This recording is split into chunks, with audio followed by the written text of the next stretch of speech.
Project Gemini was America's second manned venture into space and fell between the experimental Mercury project of the early 60s and operational Apollo flights. Much experience was gained from Gemini's nearly 2,000 man-hours in space. Gemini operates in a building block fashion. Experience learned from one mission is applied to the next. This included both the successes and failures. Gemini's major objectives are rendezvous and docking, long-duration missions, learning to work in space, and the ability to bring a spacecraft down to Earth close to a designated landing point. During March 1966, Gemini 8 astronauts, Armstrong and Scott, carry out the first rendezvous and docking with an orbiting Agena. But all does not go well.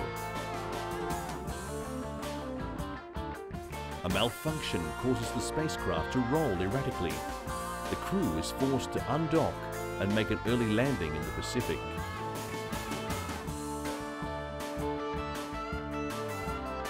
Gemini 9 has a double problem. The Agena cannot be put into orbit. And as you can see here, the shroud surrounding a substitute target does not come completely off. Even so, Stafford and Cernan rendezvous 3 separate times with what they call the angry alligator. And Cernan spends more than one orbit outside the spacecraft. Then, Gemini 10 astronauts Collins and Young meet with and latch onto an orbiting Agena.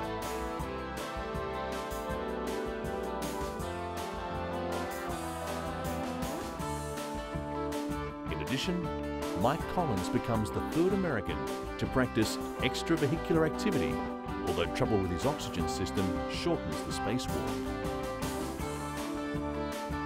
Gemini 11 is also successful.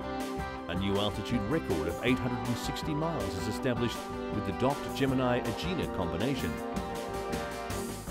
As in the 2 previous missions, EVA is cut short this time because of fatigue. But Gemini 12 shows how man could work more productively outside the spaceship. Astronaut Edwin Aldrin, using special handholds, tethers and foot restraints to counteract the effect of weightlessness, spends more than 5 hours outside the craft completing all his EVA tasks.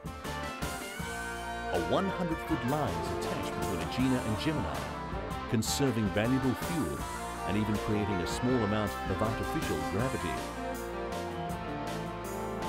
During all the Gemini missions, many important scientific and engineering experiments are carried out, and hundreds of photographs like these give us a better understanding of Earth.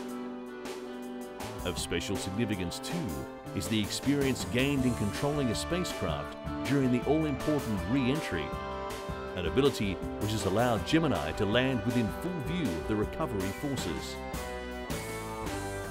Gemini prepared man well for future missions into space.